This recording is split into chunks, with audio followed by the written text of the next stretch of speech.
여러분들 항상 준비되어져 있습니까? 그 어느 누가 주 예수 그리스도를 믿는 도의 요체, 그것을 질문한다면 온유와 두려움으로 대답할 수 있는, 항상 준비되어져 있습니까? 네, 오늘 너무나 마음이 기쁩니다. 마음이 기쁘고 다 같이 기도하시겠습니다. 주님 감사합니다. 아버지 하나님, 부활주일을 맞이하여 주님께 예배를 드릴 수 있도록 허락하여 주신 주님의 그 은혜와 사랑 앞에 감사드립니다. 주님의 부활하심을 찬양합니다. 영광을 돌립니다. 아버지 하나님 감사합니다. 할렐루야를 올립니다. 주님 감사합니다. 예배의 시종을 주님께 의탁합니다. 성령님 주관하시고 주장하여 주십소서. 아버지 하나님께 감사하고 우리 주 예수 그리스도의 이름으로 기도하옵나이다. 아멘. 오늘은 부활절입니다.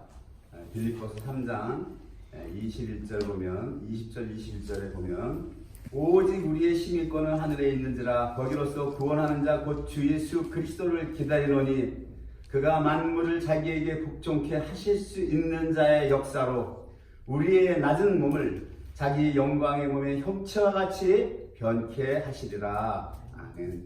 성경은 창세기부터 요한계시록까지 거룩하신 사랑의 하나님께서 하나님의 백성을 죄에서 건져서 구원해내시는 그 하나님의 절대 사랑을 우리에게 보여주시는 구원의 대하 드라마이며 구원의 대서사시인 것입니다. 그리고 이 성경에는 창세전에, 즉 영원에서 그리스도 예수 안에서 우리를 택하신 그 거룩하시고 절대 사랑으로 하나님께서 왜 구원을 하시느냐, 그것에 대한 대답이 하나님의 거룩하신 경륜으로 우리에게 보여주시고 있으며, 그 경륜을 이루시기 위하여 하나님의 신적 작정, 디바인 디크리, 그리고 섭리, 프라버던스, 섭리가 모두 자세하게 기록되어 있습니다. 그리고 이 하나님의 경륜과 작정과 섭리는 모두 절대 하나님의 절대 사랑에서 시작하시고 이루어 가시고 완료하시는 것입니다. 그래서 요한계시록 21장 6절 말씀에 또 내게 말씀하시되 이루었도다. 나는 알파와 오메가요 처음과 나중이라. 내가 생명수 샘물로 목마른 자에게 값없이 주리니 라고 말씀하고 계십니다. 하나님의 경륜이란 하나님께서 창세전에 영원에서 큰 뜻을 세우시는 것을 말합니다. 천지를 창조하시고 그 안에 인류도 지으시고 만유를 지으시고, 즉 로마서 11장 36절에 이는 만물이 주에게서 나오고 주로 말미암고 주에게로 돌아가미라. 영광이 그에게 세세에 있으리로다. 아멘. 이 얼마나 하나님의 경륜에 대한 하나님의 능력과 하나님의 영광과 하나님의 거룩과 하나님의 의로심과 하나님의 선하심과 하나님의 주권이 모두 포함된 이 문장 하나에 그 모든 것을 다 담는 경이로운 말씀입니까? 할렐루야. 특히 경륜에서 인류에 대한 것은 구약에서는 나는 너희 하나님 너희는 내 백성, 출애굽기 6장 7절에 너희로 내 백성을 삼고 나는 너희 하나님이 되리니, 구약 내내 하나님께서 하신 말씀이 바로 이 말씀입니다. 하나님께서 계속 이 말씀을 강조하셨어요. 신약에서도 동일합니다. 계시록 21장 7절 하반부에 나는 저희 하나님이 되고 그는 내 아들이 되리라.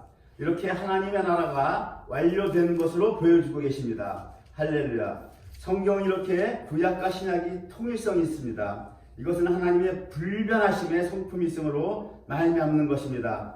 이사야서 43장 7절에 나의 이름을 부르는 나의 백성, 나에게 영광을 돌리라고 창조한 사람들, 내가 빚어 만든 사람들을 모두 오게 하라 하시겠다.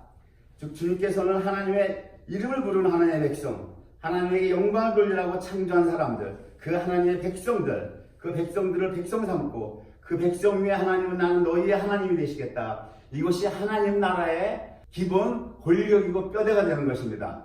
신적 작정이라고 하는 이 디바인 디크리라고 하는 것은, 디크리라고 하는 디바인, 신이 디크리, 명령하시다, 이러한 말이 되는 겁니다. 하나님께서 장차 발생될 일체의 사건들을 미리 정하셨다. 모든 영역과 모든 일들을 다 포함하는 것입니다. 창세기에서 계시록까지 기록된 모든 사건들과 그 외의 성경에 기록되지 않은 현재의 우리들의 모든 역사와 삶 속에서 일어나는 그 모든 일들이 우연이라고 하는 것은 하나도 없고, 모두 일어나는 그 모든 일들이 신적 작정에 의해서 일어난다고 하는 것입니다. 섭리의 프라보던스, 창조하신 우리와 우주와 만유를 신적 권능으로 지속적으로 유지하시고 보존하시며 영적 세계와 물적 세계 모두 포함되며 특히 사람의 구원에서 섭리는 하나님의 경륜과 작정이 비록 영원전에 수립되었지만 그 성취는 이 땅의 역사 속에서 크로노스의 시간 속에서 성취되도록 개입하시고 이루어 나가심을 섭리라고 합니다. 즉 시간 전에 영원에서 수립되었지만 이 시간 안에서 수행되는 것입니다. 오늘 기독교의 최대절기 부활절을 맞아요. 먼저 주님께 경배와 찬양과 감사를 드립니다. 그리고 해마다 부활절에 약 40분에서 50분에 걸친 설교 한 편으로 하는 것보다 부활이나 하나님께서 우리에게 베푸시는 구원의 마지막 단계인데 우리가 만약 여기서 탈락된다면 어떻게 되겠습니까? 특히 오늘날처럼 구원에 대해서 신학자와 신학자 간의 이견을 보이고 있고 목사님과 목사님 사이에서도 이견을 보이고 있어서 성도님들은 헤맬 수밖에 없는 입장입니다. 이런 현실에서 저는 주님께서 말씀을 깨닫게 해주신 것 오직 그것만을 전하여서 우리 열매교회 성도님들과 함께 공유하고 또한 신앙의 그 깨달아진 말씀들이 유익한 도움이 되어서 더욱 신앙의 걸음이 되고 주님께 영광이 돌려지기를 간절히 바랍니다.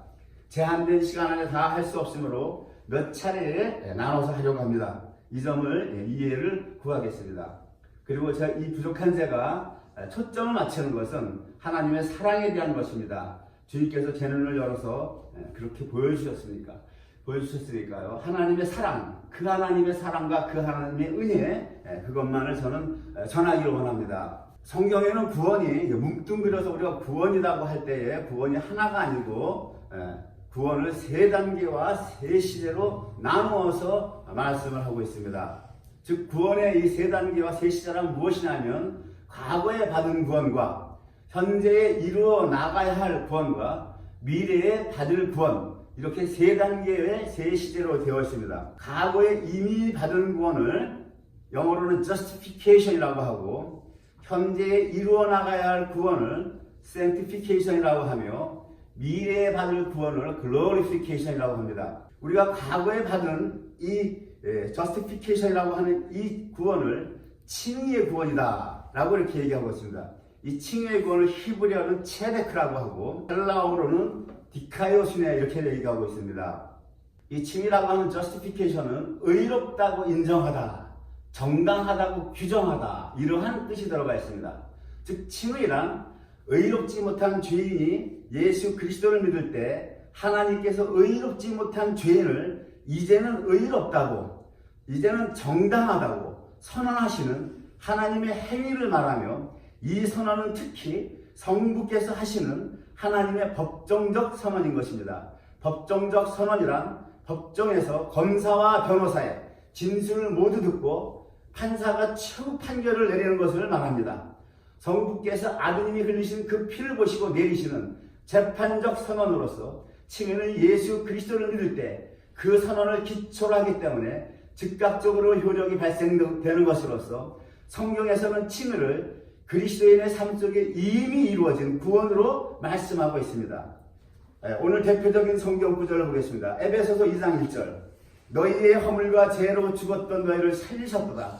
에베소서 2장 8절에는 너희가 그 은혜를 인하여 믿음으로 말미암아 구원을 얻었나니 이것이 너희에게서 난 것이 아니요 하나님의 선물이라. 빌립보서 3장 9절에는 내가 가진 의의는 율법에서 난 것이 아니요 오직 그리스도를 믿음으로 말미암은 것이니 곧 믿음으로 하나님께로서 난 의라.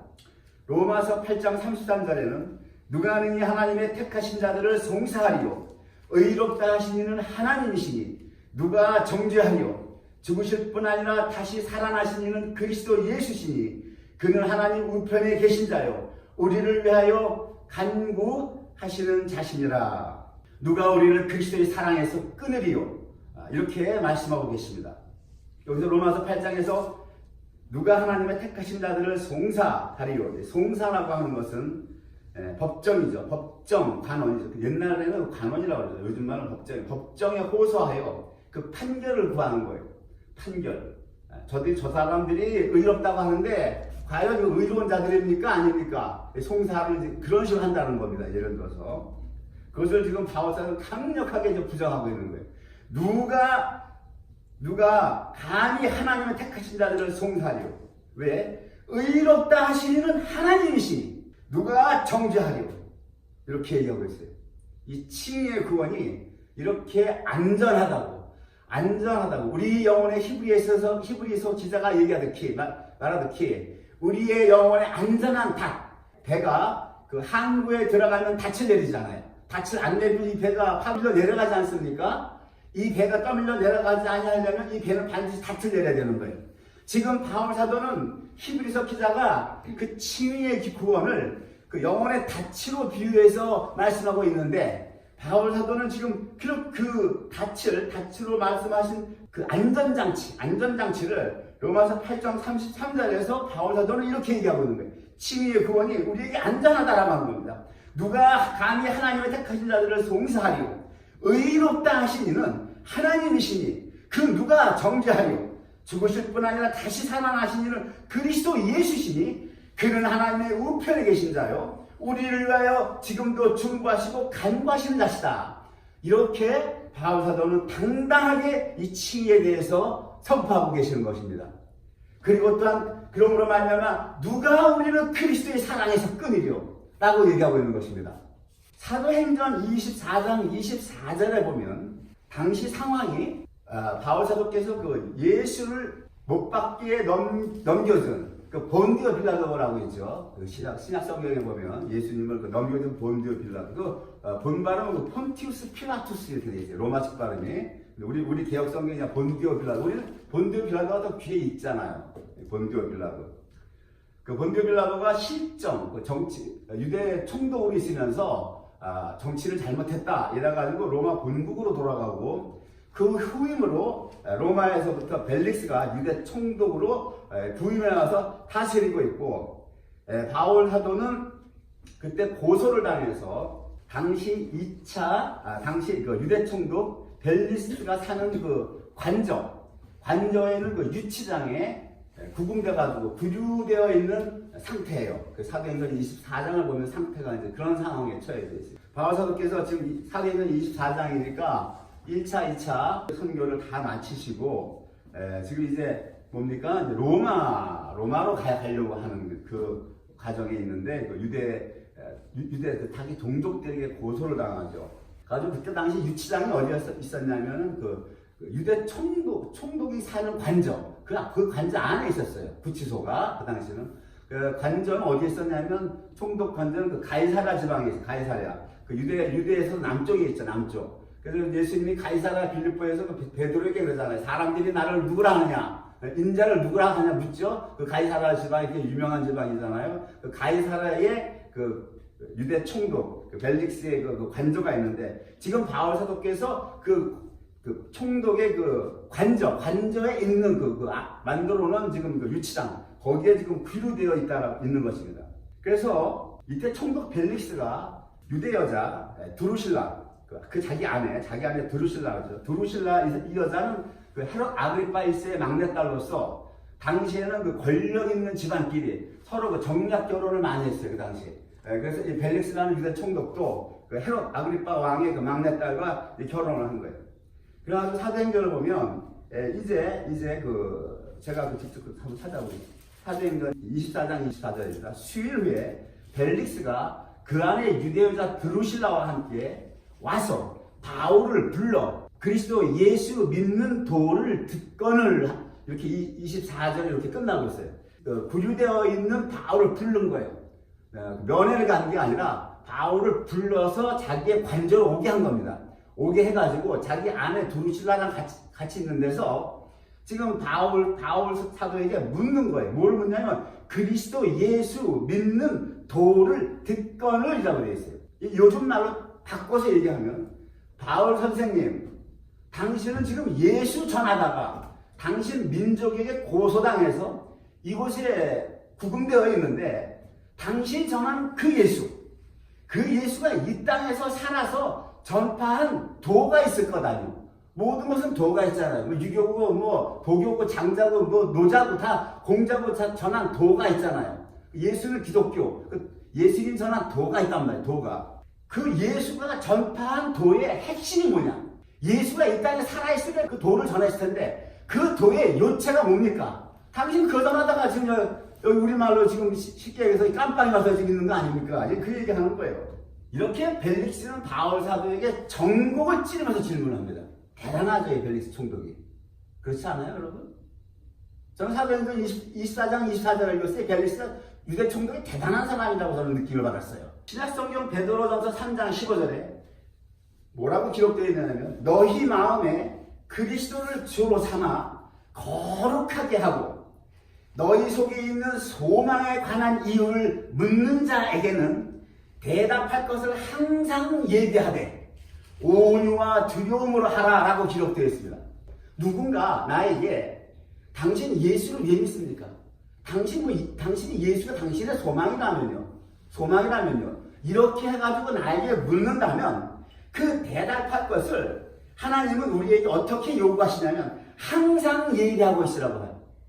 그리고 어떠한 마음으로 상대에게 그 대답을 해야 되냐면 온유와 두려움으로 그 대답을 하라고 신약성 성경 베드로전서 3장 15절에는 하나님께서 우리에게 명령하고 계시는 거예요. 여러분들 항상 준비되어 있습니까? 그 어느 누가 주 예수 그리스도를 믿는 도의 요체 그것을 질문한다면 온유와 두려움으로 대답할 수 있는 항상 준비되어 있습니까? 사도행전 24장 25절에 사도 바울께서 온유하심으로 대답을 하시는데 단번에 즉각적으로 그 대답을 하고 있는 것을 보고 있습니다. 자, 그 다음 25절을 보고 있습니다. 바울이 의와 절제와 장차 오는 심판을 강론하니 벨릭스가 두려워하여 대답하되 시방은 가라 내가 틈이 있으면 너를 다시 부르리라 하고 바울 사도는 주 예수 그리스도를 봤어요 못 봤어요? 이 땅에 오신 초림하신 예수 못 봤죠? 못 봤단 말이에요. 그러죠? 3년간을 같이 동고동락한 제자들도 주님이 말씀하신 주님의 예수 그리스도의 도의 요체를 몰랐어요. 핵심을 모르고 헤맸다고요. 제자들이 3년간 기르시고 교육을 하시고 주님이 십자가에 못 박히기 얼마 전까지도 제자들의 영적 상태는 형편없었어요. 그리고 무엇 갖고 싸웠어요? 우리들 중에 누가 크냐? 우리들 중에 누가 더 크냐? 지위가 높으냐? 이거 가지고 서로 따졌다고요. 그런데 초림하신 그 예수를 직접 눈으로 보지 못한 이 바울 사도는 어쩌면 정확하게도 이렇게 정확하게 이렇게 자세하게 이렇게 디테일하게 우리 주 예수 그리스도께서 그 전하신 복음의 도의 요체가 의와 절제와 심판이라고 이 세 단어에 압축해서 대답하고 있는 것이 있습니다. 그리고 이것을 강론이라고 하는 것은 아주 자세하게 아주 세밀하게 풀어서 설명해 준다고 하는 거예요. 그 당시는 신약성경이 없었을 때입니다. 신약성경은 약 주후 100년 후에 그 양자회의에서 정경으로 27권이 들어오기 때문에 바울 사도께서 가지고 있는 것은 구약성경이에요.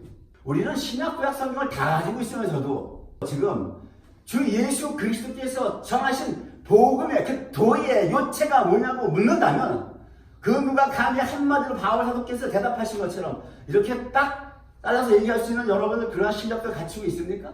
우리 참 부끄러운 거예요. 부끄러운 거예요. 바울 사도는 구약 성경 하나만 가지고도 이렇게 다 대답을 하잖아요. 그래서 우리가 뭐라 그럽니까? 구약은 모세요, 신약은 바울이다. 이 말이 그냥 나온 게 아닙니다. 이 말이 그냥 나온 게 아니에요. 지금은 가라. 내가 틈이 있으면 부리라. 아쉽게도 벨릭스는 자기가 그 도의 요체를 물어서 구원을 받는 것 같았지만 탈락하는 장면이 보여집니다. 안 받아들여요.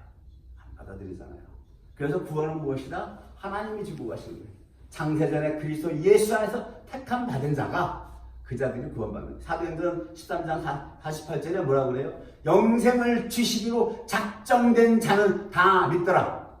작정이라고 하는 그 디바인 디크리, 신이 명령했다는 거예요. 너는 내가 영생을 주기로 디바인 디크리라는 작정. 이 작정이라는 신학적 교리가 그래서 이게 중요한 겁니다. 이것이 우리 인간의 휴먼 멘탈하고 상당히 부딪혀요. 부딪히는데 하나님 더 깊게 들어가서 알게 되면 그 부분을 우리가 인정할 수가 있게 되는 겁니다. 그러면 바울 사도가 벨릭스에게 전파한 의란 무엇입니까? 절제란 무엇입니까? 심판이란 무엇입니까? 우리 주님이 전한 복음의 진수가, 그 복음의 핵심이 바울 사도께서도 그것만을 전하시다가 지금 유치장의 구류 상태이신데, 저와 여러분은 지금 그 복음을, 그 개념조차 정의가 되어 있느냐 하는 이 말입니다. 그 개념만이라도 말입니다. 제가 이 칭의의 구원에 왜 이렇게 많은 시간을 할애하느냐 하면, 오늘 사실 부활절에 대한 이 설교를 해야 되는데, 지난 한 주간 제가 많이 고민했어요. 금식을 3일 했고, 그리고 부원이, 이 부활에 관한 부원을 지금 섣불리 전할 때가 아니에요. 전할 때가 아니고, 부원이라고 하는 이것은 우리가 그 칭의와 성화와 이 부활이라고 하는 이 세 단계의 세 시제의 구원은 서로 밀접하게 유기적으로 관계가 되어져 있기 때문에 이것은 처음부터 다시 자세하게 확실하게 우리가 알아나가야 되겠다라는 것을 제가 지난주에 많이 느꼈어요. 왜냐하면 여러분의 영혼은 1차적으로 주님께서 저에게 그 책임을 물으시기 때문입니다. 다른 교회의 성도들은 그곳에서 심무하시는 담임 목사님에게 주님께서 물으십니다. 왜냐고요? 성경에서 주님께서 그렇게 말씀하셨으니까요. 둘째로 이 문제가 해결이 안 되면 이단에게 미혹되어서 안 넘어간다 해도 이 구원의 문제가 해결이 안 되면 평생 안개 속을 헤매는 영적 상태에 머무를 수밖에 없습니다. 발전이라고 조금도 있을 수가 없다라고 하는 얘기입니다. 셋째로, 지금도 뜨거운 감자로 화두가 되는 것이 무엇입니까? 이 칭의의 구원, 이거 하나만으로 현재 이 땅에서 성도의 삶 속에서 이루어나가는 성화의 구원, 즉 sanctification, 이것이 비록 우리가 완전하지 못하고 아니면 아예 결여되어서 성화가 결여되었다 했을 때, 즉 다시 얘기해서 주님께서 마태복음에서 13장에서 씨 뿌리는 자의 비유를 하셨죠. 그리고 주님께서 그것이 비유 중에 가장 중요한 비유라고 말씀하셨어요. 제자들에게. 내가 모든 비유 중에 이 씨 뿌리는 자가 가장 중요한 비유다. 이것을 너희가 능히 모르면 다른 비유인들 너희가 알아듣겠느냐. 주님께서 이렇게 말씀하셨는데, 즉 주님께서 좋은 땅에 떨어져, 그 씨가 좋은 땅에 떨어져 30배, 60배, 100배의 열매를 맺지 못하고, 만약에 그 씨가 돌밭이나 가시떨기 위에 주님의 말씀이 떨어져서 기운이 막혀서 열매를 맺지 못한다면 주님의 거룩하신 백보자 심판에서 결국은 구원에서 제외된다. 이것이 오늘날의 대세가 되고 있는 것이기 때문입니다. 그것도 한국에서 대표적인 신학자이신 김 박사님은 칭의와 성화에 보면 그분은 유보적 칭의론을 주장하시면서 열매 없는, 즉 주님의 백보자의 심판 때에서 알곡이 아닌 쭉정이로 판결이 난다면 이 땅에서 주님 믿을 때 얻었던 그 이심치의, 주님을 믿음으로 말미암아 얻었던 의는 아무런 효력이 발생되지 못하고 구원에서 탈락된다는 것입니다. 성경은 그런 구조로 되어 있다는 것입니다. 그러면서 그 책 내용에서 율법에 대한 세관점 학파를 주장하는 그 학자들, 예를 들어 샌더스라든지 던이라든지 라이트가 학자, 이런 학자들의 그러한 주장을 소개하고 있어요. 이 박사가 주장하는 것은 종말론적 유보적 칭의다라는 것이에요. 에스카토스, 종말까지 우리 주님께서 지금 우리 믿는 자에게 주님께서 칭의를 주셨는데, 이 칭의를 유보하셨다가 최후의 심판에서 우리가 열매가 없는 그 의의 열매를 맺지 못하는 삶을 살아서 우리가 열매로 드러나지 아니하고, 이건 산상순에서도 주님께서 하시는 말씀이에요. 너의 의가 서기관과 바리새인의 의보다 결단코 앞서지 못하면 하나님 나라에 들어갈 수 없느냐고 주님 말씀하셨거든요. 그러므로 말하면 우리가 쭉정이로 판결이 난다면 그때는 우리가 받았던 칭의는 유보된 상태에서 어디론가 다 사라져버린다 하는 것입니다. 그리고 결국은 뭐라는 얘기입니까? 이 결론은 우리가 불못에 던짐을 받는다라고 하는 얘기예요. 제가 그 책을 2013년에 사서 봤어요. 지금 2019년이니까 몇 년이겠죠? 한 6년 전이죠? 6년 전에 봤어요. 정독을 읽었습니다. 한 단어를 정독을 하고 읽었었고, 그걸 다 읽고 난 후에 제 느낌은 요즘 말로 멘탈이 붕괴된다고 하죠. 멘붕이라고 하죠. 멘붕. 완전히 제가 다 영적으로 주지 않는 그런 것을 느꼈어요. 저도 그때는 정말 갈피를 잡을 수가 없었습니다. 그래서 사람들이 뭐라 그럽니까? 구원은 죽어봐야 알겠다. 이렇게들 생각합니다. 아니면 모르겠다. 아니면 구원 어차피 하나님께 달렸지. 우리가 어떻게 알아? 이게 대세예요. 그렇잖아요. 김 박사님은 제가 다녀서 제가 존경하는 분이지만 또한 한국의 대표적인 신학자예요. 이분이 그냥 중간 정도 가는 신학자나 이런 분이 아니라 아주 한국에서 내놓으라고 하는 신학자란 말이에요. 이런 분이 이렇게 한번 책을 써서 발표를 하고 주장을 하면요, 다른 분들 다 멘탈 붕괴 다 오는 거예요. 근데 주님께서 저에게 가르쳐 주신 것이 있었어요. 주님께서 저에게, 제가 이 문제로 고민을 하고 혼자 고뇌를 하면서 보낸 세월이 1년, 2년이 아니에요. 우리가 신학에서 배우면 여러 가지가 있어요. 신론, 성령론, 종말론, 기독론, 구원론, 여러 가지 논이 있는데 그 중에서 가장 어려운 게 구원론이에요. 주님께서 저에게 가르쳐 주신 것이 무엇을 가르쳐 주셨냐면 이랬어요. 주님과 1대1로 있을 때 깨달음이, 너 신학이 어디에서 출발하느냐? 신학이 너 어디에서 출발하느냐? 라고 묻는 그런 걸 제가 느끼게 받았다고요. 주님께서 가르쳐 주신 것이, 그것은 너희의 혼에서 출발한다. 너희의 혼. 혼이라고 하면 우리의 혼, 멘탈이죠. 그 지정의, 우리의 지성, 감성, 인격, 총체적으로 그거가 소울이라, 리빙 소울, 살아있는 그 혼이라고 그러죠. 그때 제가 딱 깨달은 게 있었어요. 그렇구나. 이 혼이라고 하는 것을 우리가 의지하고 살고, 이 혼이라고 하는 것이 대단한 것을 우리가 여기서 살지만, 주님께서 뭐라고 가르쳐 주시냐면, 그 혼은 흔들리는 거라고 했어요. 흔들리는. 그러니까, 이 신학이라고 하는 것은 뭡니까? 기본이 흔들리는 기반에서 출발하는 거예요. 요한복음 6장 63절에 내가 너희에게 이런 말이 영이요 생명이라고 하셨어요. 주님의 말씀은 영이요 생명인데, 그래서 이 영이요 생명의 말씀을 주님께서 영으로 풀어주셔야 되는데 우리가 그렇게 풀지 못하고 혼으로 부르니까 학자들 간에 서로 다 다른 의견을 주장합니다. 나는 이렇게 생각한다, 나는 이렇게 생각한다. 다 다른 거예요. 그것이 혼의 한계인 것입니다. 혼에서 나오는 사상도 마찬가지예요. 사상도 민주주의냐 사회주의냐 공산주의냐. 자, 그런 그 국가를 운영하는, 하나의 국가를 운영하는 국가의 조건이라는 게 있잖아요. 국민이 있어야 됩니다. 영토가 있어야 됩니다. 주권이 있어야 돼요. 기본적으로. 그런데 자, 컴퓨터가 있어요. 컴퓨터가 있는데 컴퓨터를 돌리려면 윈도우라고 하는 소프트웨어가 있어야 되잖아요. 소프트웨어가 없으면 하드웨어가 안 돌아가잖아요. 마찬가지로 국가가 국민이 있고 영토가 있고 주권이 있는 3대 요소가 갖춰져 있다 할지라도, 자, 그 국가를 어떠한 소프트웨어로 돌릴 것이냐, 자, 사회주의로 갈 것이냐, 공산주의로 갈 것이냐, 민주주의로 갈 것이냐. 그럼 이 세 사상이 다 어디에서 나왔어요? 우리의 혼에서 나온 거예요. 멘탈에서 나왔다고요. 그럼 이 멘탈에서 나온 이것들이 완전합니까? 하나님의 거룩하신 그 속성 중에 하나님이 완전하시니까 말이에요. 그렇게 완전합니까?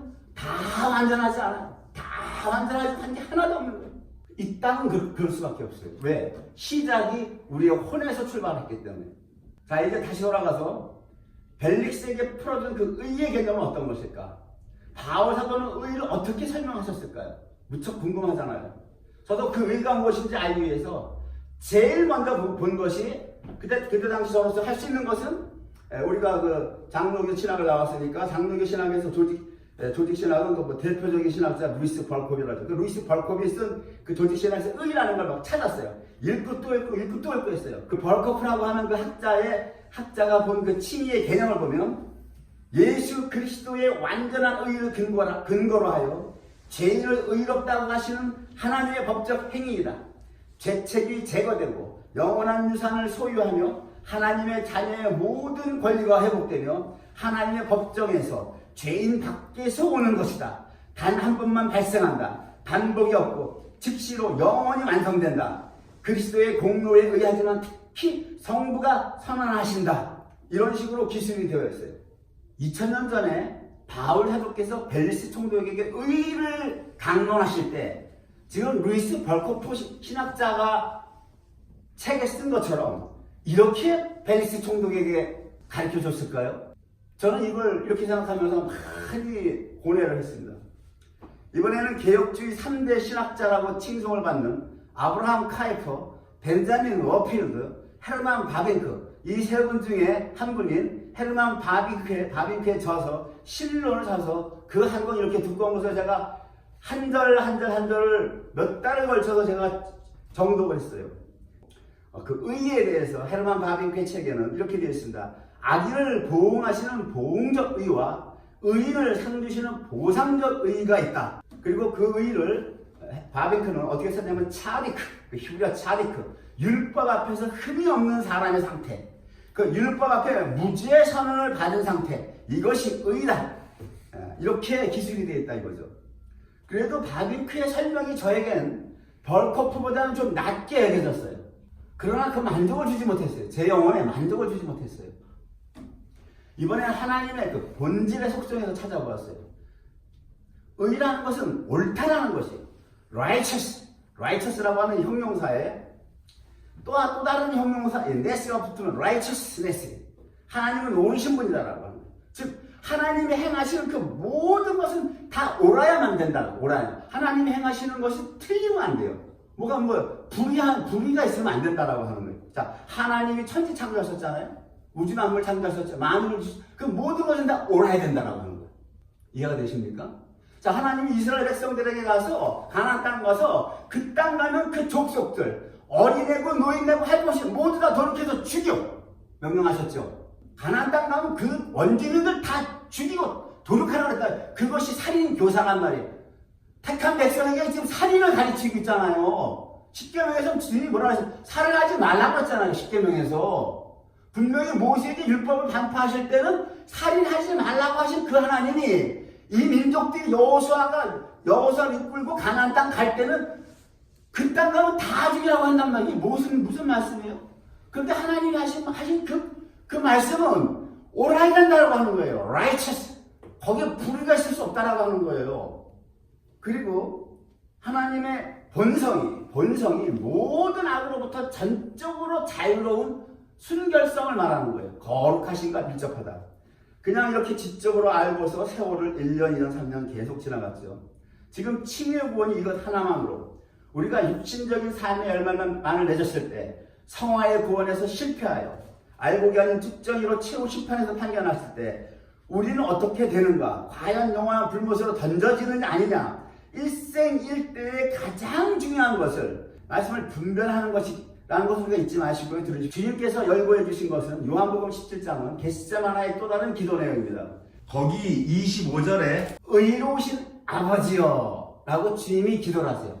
주님께서 아버지에게 요한복음 17장 25절에 요한복음 17장은 겟세마나의 또 다른 기도의 내용을 한 거예요. 마태에서는 주님께서 피가 땀피같이 되면서 기도를 하잖아요. 아버지 이 잔을 내게서 옮기게 해달라고. 그러나 내 뜻대로 하지 마옵시고 주님 아버지의 뜻대로 해달라고 그 겟세마나에서 기도하고 있지만 요한복음에서 사도 요한은 그 겟세마나의 기도를 다시 다른 장면에서 지금 초점을 맞추고 있는데 그 기도의 25절에 주님께서는 아버지를 righteous father, 의로우신 아버지라고 하고 있다고요. 그때 주님께서 저에게 눈을 확 뜨게 해주신 부분이 있었어요. 지금 주님께서 righteous father라고 그러죠. 의로우신 아버지. 그 예수님은 뭐예요? 나와 아버지는 하나다라고 요한복음 10장 30절에 그렇게 말씀하셨거든요. 아버지가 의예요. 그리고 예수님이 의라고 하는 거예요.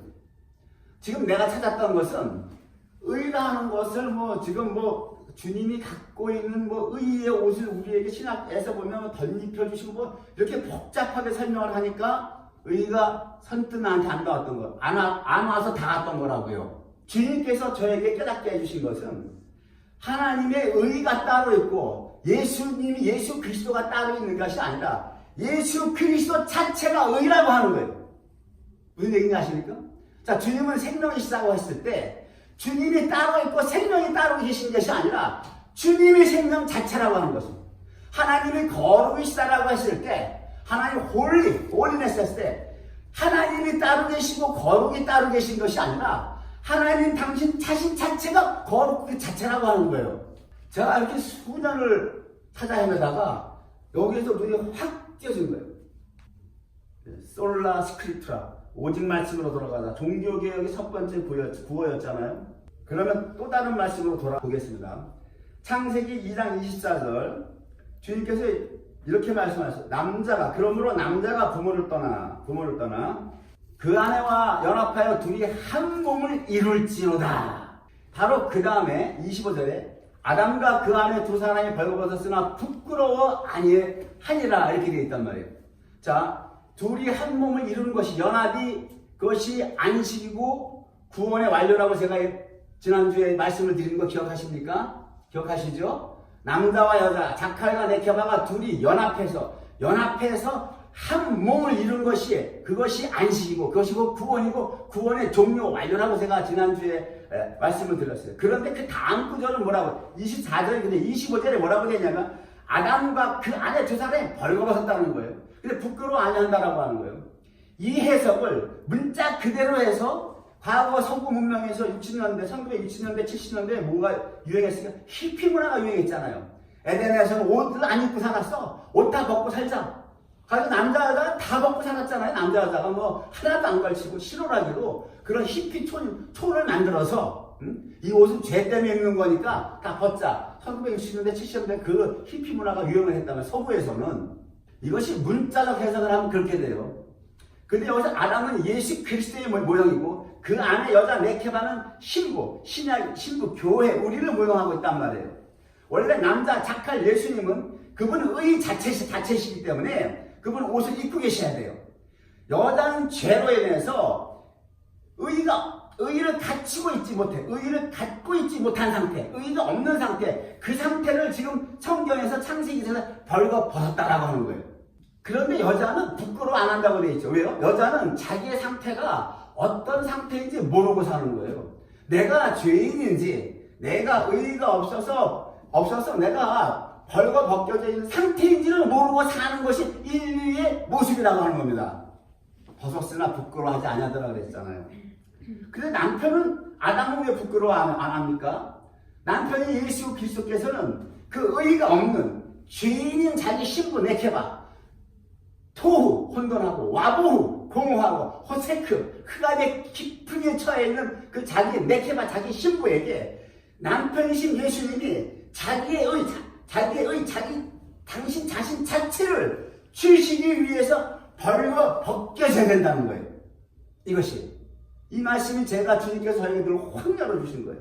근데 마태복음에서 주님이 십자가에 달리시기 전에 마태복음 27장 28절에 로마 병정들이 주님이 원래 3년 동안 사역할 때 입으셨던 그 옷 있잖아요. 통두루마리 이렇게 그냥 원피스처럼 입는 거야. 하얀 거 그냥 이렇게 입으면 이렇게 쭉 내려가는 거 하나로 된 거 원피스처럼. 28절에 뭐라고 되어 있습니까? 원래 입으셨던 그 옷을 벗기고 홍포를 입히며 이 홍포는 임금이 입던 예복인데 그걸 입히고 어떻게 희롱을 하는 거예요. 조롱을 하는 거예요. 네가 이스라엘의 임금 아니냐? 예? 그리고 희롱을 다 31절에 보면 희롱을 다 하는 거예요. 침을 뱉고 가시 면류관을 씌우고 채찍으로 때리고 온갖 희롱을 다 한 후에 홍포를 벗기고 도로 그의 옷을 입혀 십자가에 못 박으려고 끌고 가니라. 어쩌면 마태복음에서 이렇게 이 창세기의 이 말씀과 복음서의 이 말씀이 이렇게 맞아 떨어지냐고요. 주님께서 우리에게 의를 주시기 위해서는 십자가에 달려서 피를 흘리시고 그 피의 생명을 주시면 그것이 의를 주시는 거란 말이에요. 의를 주시는 건데 창세기에서 모형으로서 옷을 벗은 것을 주님이 지금 기록하고 있잖아요. 그렇기 때문에 십자가에 달려서 그 의를 주시기 전에 그 창세기에 그것을 그대로 주님께서 달려 돌아가시기 전에 주님께서 몸으로 그걸 다 받으시는 거예요. 옷을 벗기고 홍포를 입힘을 당하고 홍포를 도로 벗김을 당하고 다시 그 옷을 입힌단 말이에요. 원래 그 사형수들은 그 형당에 갈 때까지 벌거 벗겨서 갔어요. 근데 주님께서는 다시 입혔죠. 왜 입혔습니까? 시편에 그 기록된 말씀이 응하려고 하기 때문에 시편에 주님께서 그 의라고 하는 것은 거룩과 밀접한데 레위기에 보면 주님께서 내가 거룩하니 너희도 거룩하라고 해요. 내가 거룩하니 너희도 거룩하라. 자칼의 남편은 이미 의이고 거룩이에요. 의가 예수님이 있고 의와 거룩이 뭐 예수님이 가지고 있는 그 소유물이 아니란 말이에요. 가지고 있는 것을 이렇게 나눠주는 분여해주는 시여해주는 그런 게 아니라고요. 의가 예수 그리스도 자체고 거룩이 예수 그리스도 자체란 말이에요.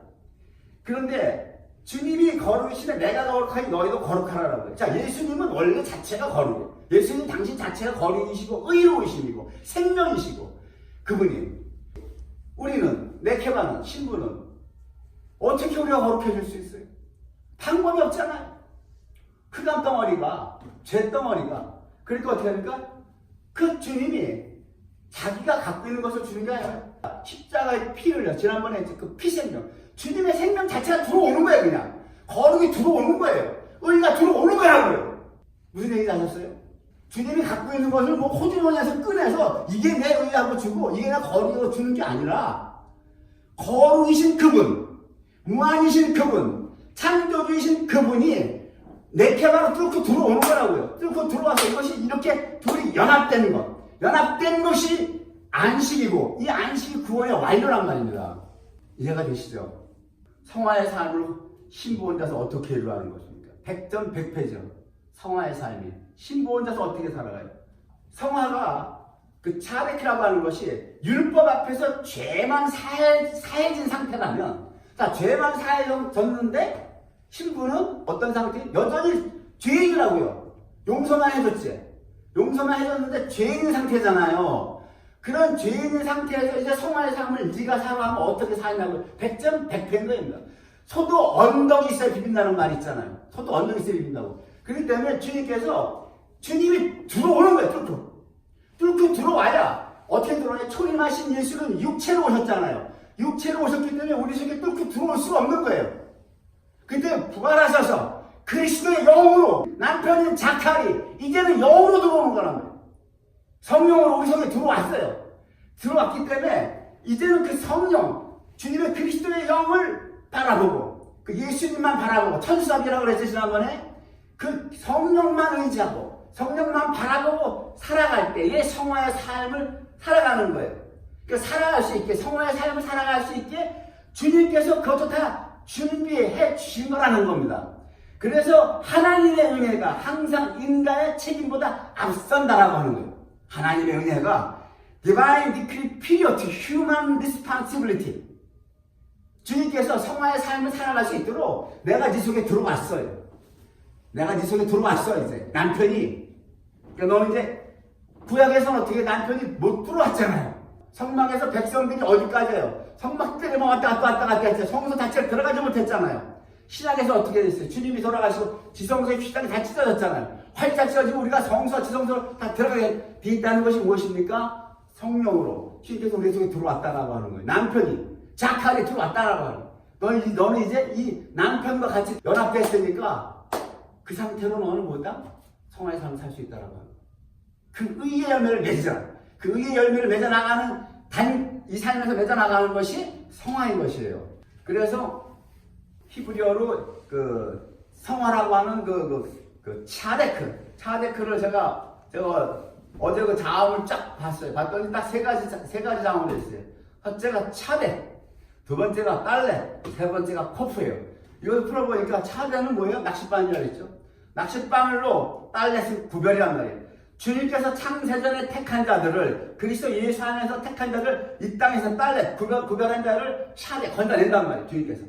건져냈다는 건 무엇을 건져내는 거예요? 무엇으로? 주님의 피가 아니면 못 건져내잖아요. 그죠? 피가 아니면 못 건져내는 거예요. 죄의 삭슨 사망이잖아요. 사망에 처해 있는 신부, 네케바를 주님의 피가 아니면 못 건져낸단 말이에요. 이 차대 낚싯바늘은 그걸 무엇을 얘기한다? 예수 그리스도의 피로 건져내고, 그 다음에 코프라고 하는 이 히브리어 자음은 뭐냐면은 죽인다, 소망을 갖는다, 다시 세운다, 이러한 세 가지 뜻이 복합적으로 들어가 있어요.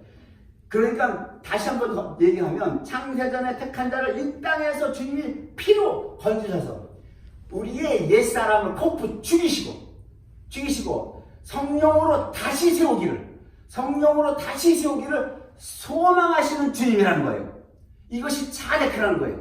이게 그러니까 바울 사도께서 벨릭스에 이제 2000년 전에 사도행전에서 설명한 그 의를 자세하게 풀어서 설명했다는 것이, 제가 이 코프라고 하는 히브리어 자음을 풀 때 주님께서 확 열어주신 거예요.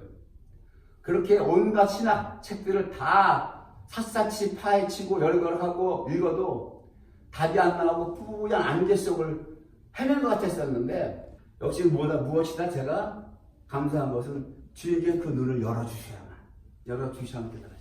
아멘. 그리스도의 피로 죄사함만 있는 것이 아니라 이 의라고 하는 히브리어 단어에는 그 피로 차례 건졌다라고 하는 거예요. 누구를? 구별된 자만. 구별되지 않은 자는 안 건진단 말이에요. 건지고 그 다음에 뭡니까? 코프. 이 단어는 뭡니까? 우리의 옛사람을 죽이는 거예요. 옛사람을 죽여라. 네 십자가 져라. 그리고 뭡니까? 우리 안에 들어오신 남편 자카 그리스도의 영. 그 영과 이미 연합이 됐으니까 그 주님의 영과 너는 딱 연합된 상태, 그 상태로만 다시 세움받아서 살아가라고 이 땅에서. 그것을 나는 소망한다. 그것을 나는 소망할 거야. 이것이 히브리어 차데크 의가 갖고 있는 뜻이에요. 시간이 너무 많이 됐으므로 말씀을 여기까지 하고 마치기로 하고 다음 주에 계속하기로 하고 이 부활이라고 하는 이 주제를 가지고 언제까지 갈지 3주가 갈지 4주가 갈지 모르겠어요. 주님이 제 입을 움직여서 할 때까지 가겠습니다. 기도하시겠습니다. 아버지 하나님 감사합니다.